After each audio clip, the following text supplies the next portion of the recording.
Blog Talk Radio.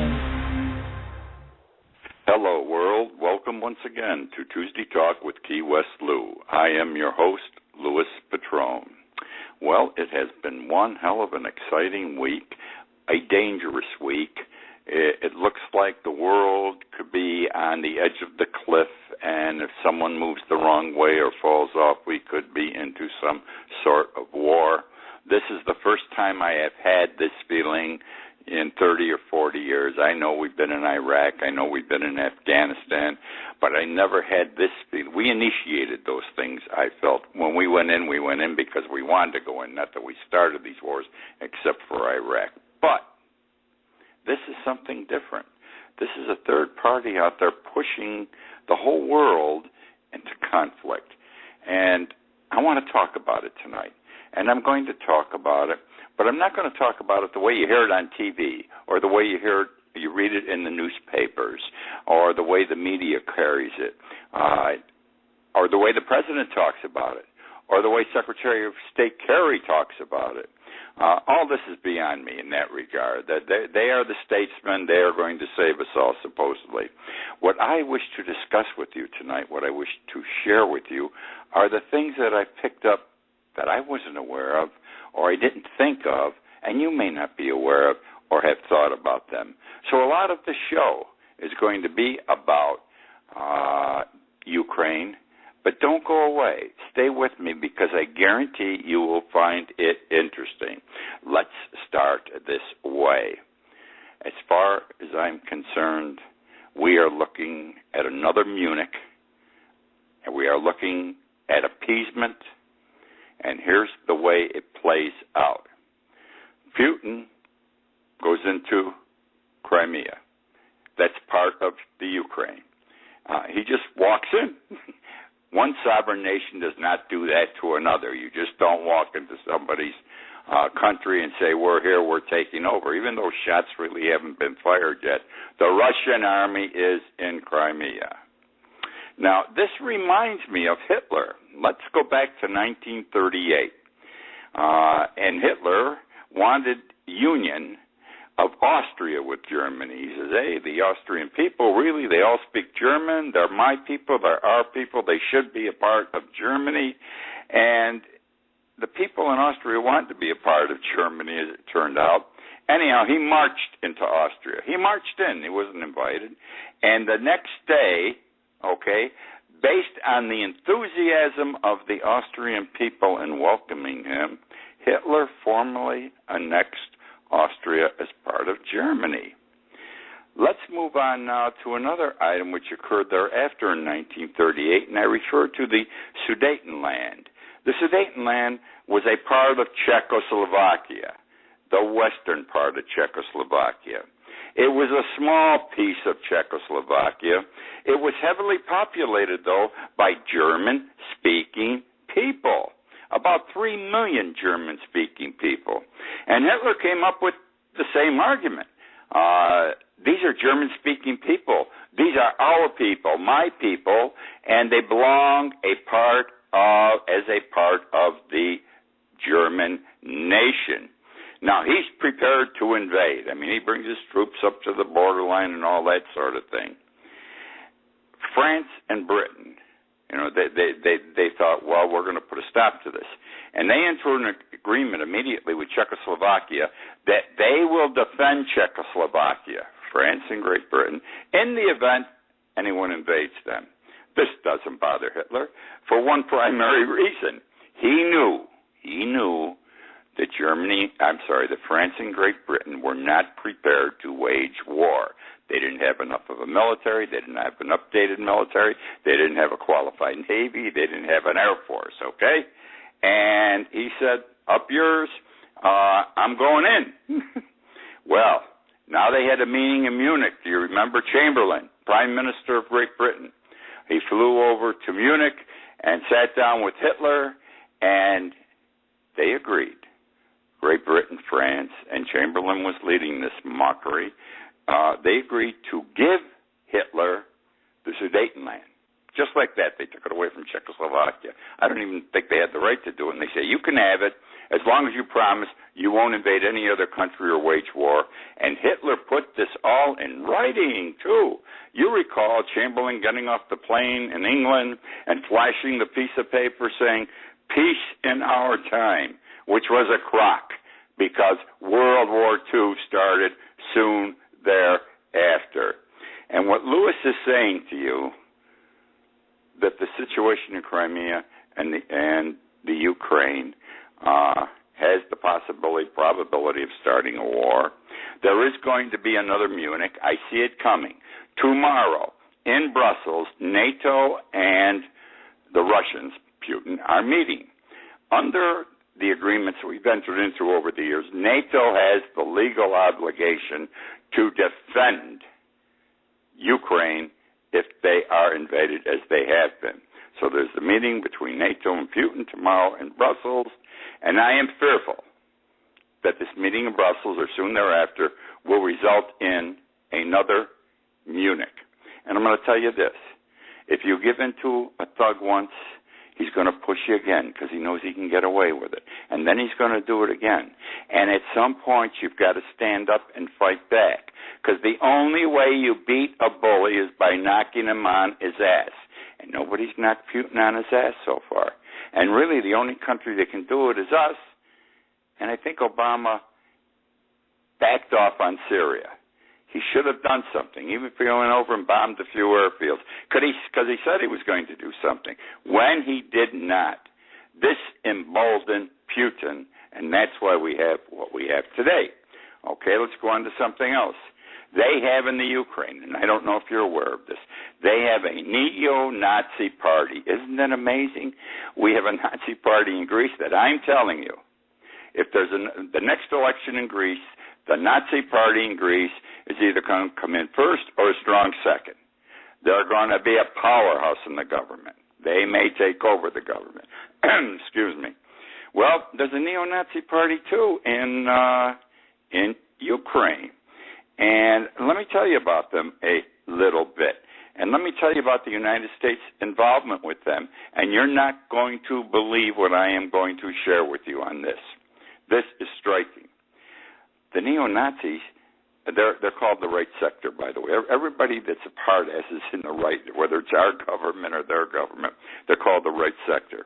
They wear yellow armbands with a swastika on them. They wear fatigues. Their faces are covered with black masks, most of them. Now, you've seen on television that the Russians normally wear, or the Russians wear these half-black masks. This neo-Nazi party, they wear a total black mask with only the eyes showing and a slit for the mouth. Some carry guns, most baseball bats, and they wear the brown shirts, of course. Now, they're pretty popular with our people in this country. You heard what I'm saying. The neo-Nazi party in the Ukraine is very tight with our people. There is there's an assistant United States Secretary of State by the name of Victoria Nuland. She is the key person in the relationship with the good guys. You know, you have the Russians, and then you have these new guys, these new political groups that have gotten together that want to take over the government, transform the government. And the neo-Nazi party is a significant part of this new group. The good guys. The Nazis are part of the good guys. And do you know that we have given more than $5 billion already to Ukraine? And some of that money has gone to the neo-Nazi party, a significant amount, because they're part of the good guys that we are backing. We are backing the neo-Nazis. I don't know how this all plays in. And it isn't that we're backing the neo-Nazis that bother me, the neo-Nazi party. You have to do what you have to do sometimes. What bothers me is this. Have you read about it in the paper?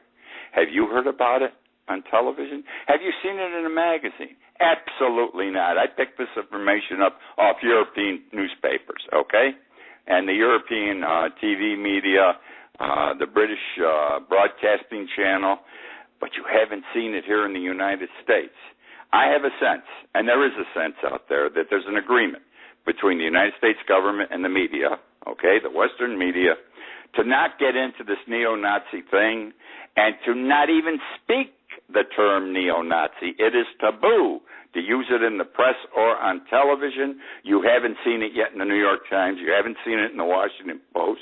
The journalists, from what I've gathered, are being told not to use the term neo-Nazi. All right, so now we have a transitional government going. In this transitional government that's being formed to take over, let me put it this way. The neo-Nazi party it's been agreed, and they presently are doing this, they are responsible for two very important portions of the government. They have significant positions, like in the cabinet, okay? Which gives them, now this is going to blow you out, de facto control of, guess what they control? They're controlling it now, and they will definitely control it if this government is formed that the United States is backing, which probably will take over. But the neo-Nazi party controls the armed forces, the police, the national security operation, the intelligence operation, and to a significant extent, the courts, because the chief prosecutor that's been appointed as part of this transitional government is a neo-Nazi. All right. Now, staying with this, this bothers me, though, and it's going to bother you unless you're anti-Semitic. The neo-Nazi party takes this position. They're open about it. They want to purge. They want to get rid of the followers of President Yanukovych. I don't know if I'm pronouncing his name properly. They want to purge all communists, all Russians, and all members of the Jewish community. They say this openly. They want to purge all members of the German community. Now, we, in recent times, our people in Washington have had their picture taken with Ola Dreisbach. And who is Ola Dreisbach? He is the head of the Nazi party in Ukraine. And he had his picture taken. Remember I mentioned Assistant Secretary of State Victoria Nuland? Her picture ran all over the European newspapers. You didn't see it, her with the head of the German party, the Nazi party in the Ukraine, and the man we all admire, and we do admire him, but I think he's too crazy. He's always saying America stands with you, whoever you are. Now he's saying America stands with the Ukraine. He always wants to put boots on the ground to help somebody. Senator John McCain recently had his picture taken, and it was in all the European newspapers with the head of the Ukraine neo-Nazi party. Well, this bothers me because we put money into these people, and we're supporting them, and they've got a bad apple in the basket with them. But the thing that bothers me, and I've said it before and I say it again right now, is the fact that we are not being permitted to know. They haven't opened the books to us in this country. Our government, our media, have not told us that the neo-Nazi party is a significant part of the new government, that the United States is supporting it, that the United States has given $5 billion, more than $5 billion, to the new transitional government, of which the neo-Nazi party is a part of, and that the new transitional government contains two people who have responsible positions in that government, and they're all being supported by us, the United States. Why can't our country, our president, our people tell us what's going on? And why does the media, this is the second time, I forget what I nailed them on last week, where they don't share things with us. All of a sudden, we do not have a right to know. Now, staying with Ukraine, Chuck Hagel 2 weeks ago said, we have to downsize the military. We got to start saving money. We're no longer in a war in Iraq. Afghanistan is winding down. Good luck. And he wants to cut the military by 13%. I did a number on that issue on this show last week.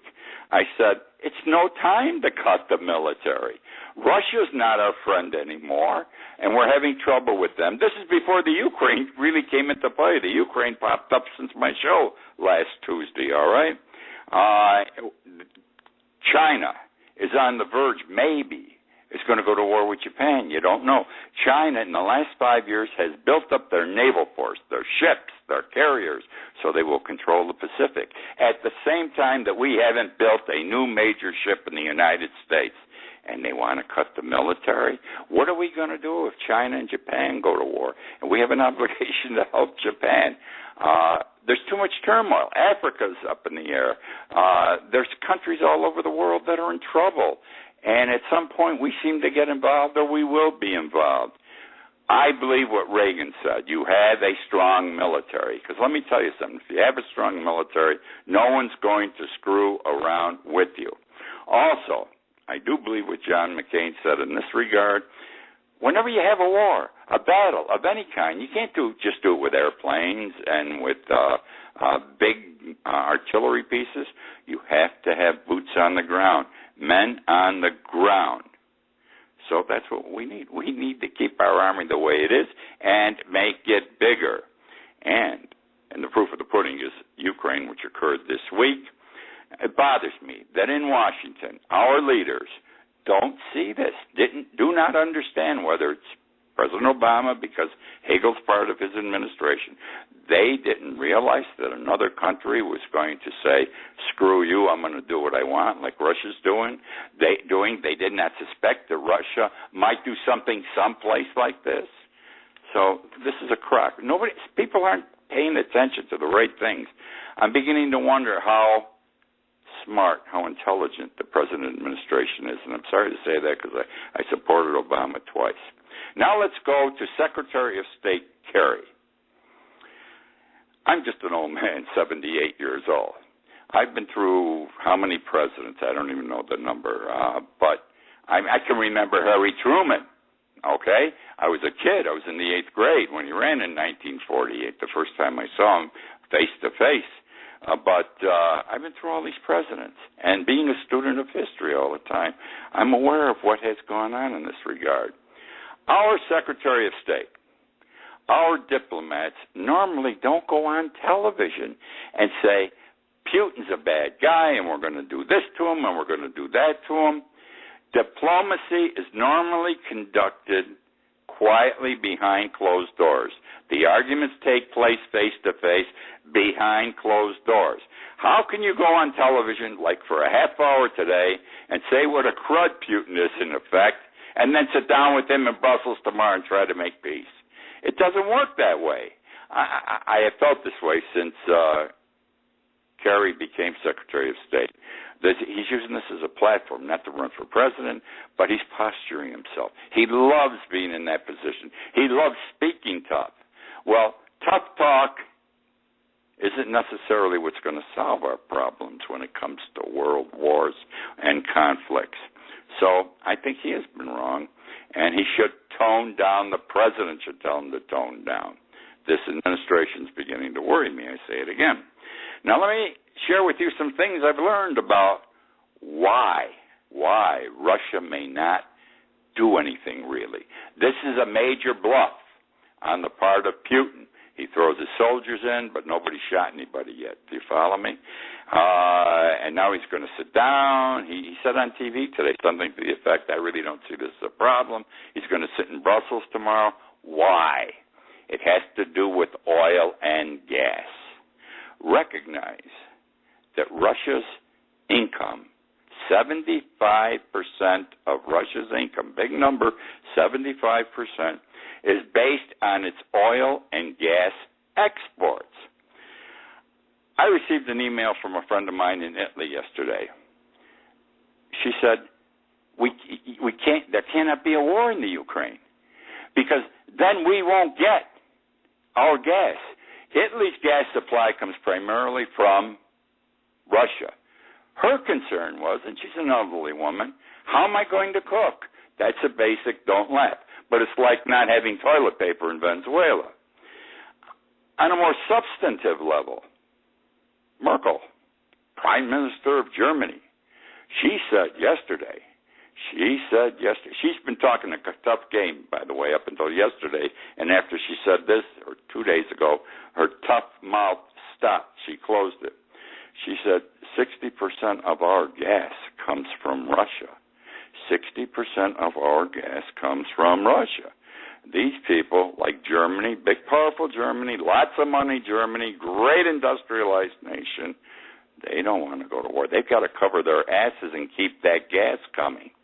Okay, so this has to be taken into consideration. How it influences our partners who are supposed to be playing with us 100% in whatever's going on over there in the Ukraine. Still staying with the Ukraine, I want to talk about their army. I want to talk about the Russian army. I want to talk about certain oil and gas situations involving Russia, a little more on that. Russia's army is in lousy shape.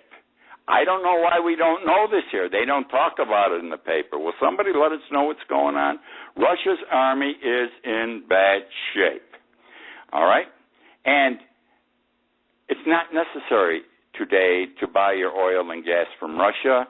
Other fields have been opened in other nations in Africa and Europe that can supply the oil and gas. Some are supplying it to a minimal degree.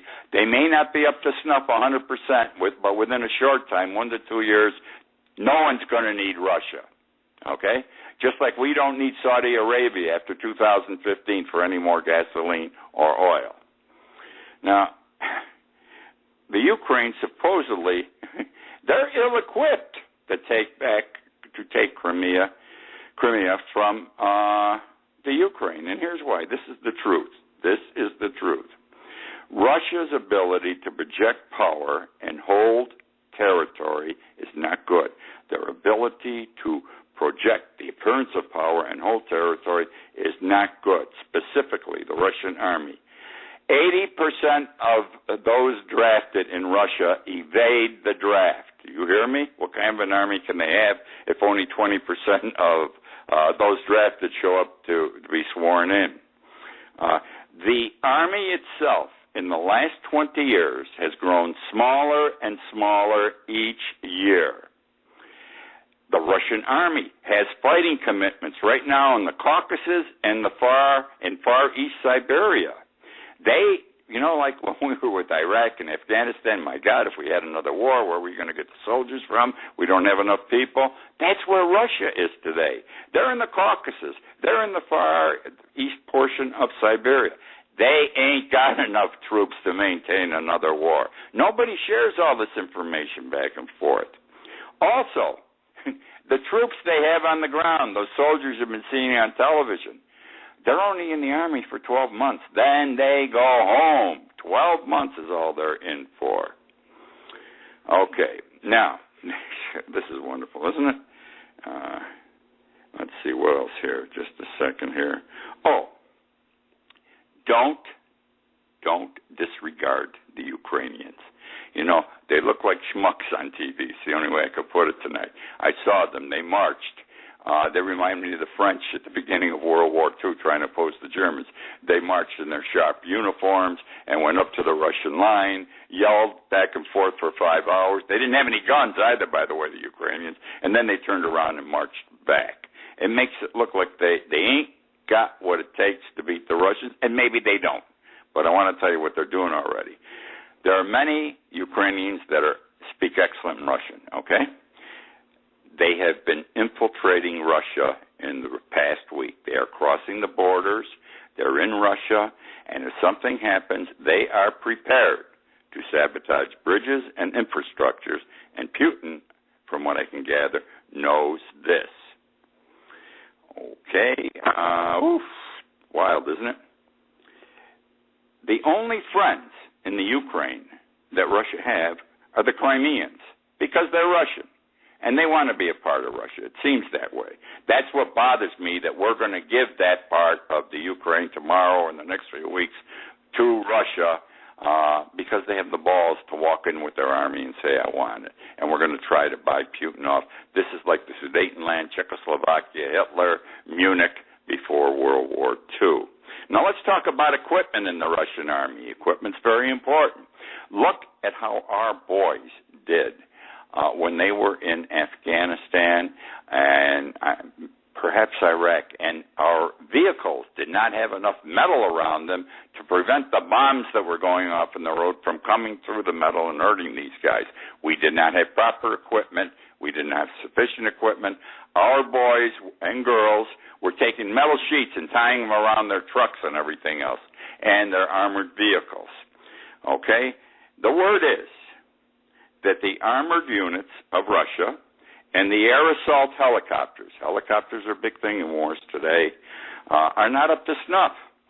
The Russians haven't kept up, just like we haven't kept up with our military forces, especially the Navy. The Russians haven't. They weren't going to have a war anymore. Their armored units and their air helicopters, their fuel consumption is it's just off the records. Too high to sustain a war, and their equipment is old and breaks down rapidly. Okay. So that's the story there. Now, staying with time is running out here. I'm never going to get past the Ukraine tonight, I'll tell you. The last point on the Ukraine is the banks. This is very interesting because banks are whores. They've been whores for 30 years. They've gotten to be bigger and bigger whores, and no one can argue the point with me except for a banker. What has happened in the Ukraine this past week when Russia walked in? Well, the big banks control the little banks. The big banks got together and said, no one can withdraw from their savings account or checking account through the ATM machine or anything else more than $100 a day. So if you got $10,000 in the bank, you can only take out $100 a day. And they said this was being done because they were worried and they were concerned that whoever took out more money than that, probably large amounts, I don't know what, were going to use that cash for sabotage against the Ukraine. I don't buy it at all. I think the Ukrainian banks are just as rotten as the American banks and the English banks, and they see an opportunity to make a play, to control the dollars, hold on to them longer, make more money with them. They're also afraid, of course, there would be a run on the banks. And why not? Your country's going to war. Get your money, get the hell out, or put it in a tin can and bury it in the backyard. That's the story. That's the story as I see it on the Ukraine. It's the little things. Much of what I have shared with you tonight, I doubt you were aware of. I wasn't. And I think these things are interesting, and we should know. And we don't know, and that's what bugs the hell out of me. We are not being told as a public in the United States where we're supposed to know everything. Everything's an open book, what really is going on. Well, good show so far. I'm going to talk about Syracuse basketball. Normally I talk about it at the beginning of the show, but I wanted to be certain I get the Ukraine in. We've lost 3 of the last 4 games we played. We've dropped from number 1 to number 7 in the national rankings. We're playing Georgia Tech. Right now the game is concluded, but it wasn't on national TV. Once we weren't in first place anymore, we don't even get on any national TV or regional TV station. It's amazing, isn't it? They don't want us. Just like that, we're dropped. A better-looking woman came along. That's all it is. So that's what's happening there. My book's out there. People are buying it. I know. I want you to buy it and read it. I want the whole world to read it. The World Upside Down by Louis Patrone, Amazon.com, BarnesandNoble.com. Well, I hope you had a pleasant week.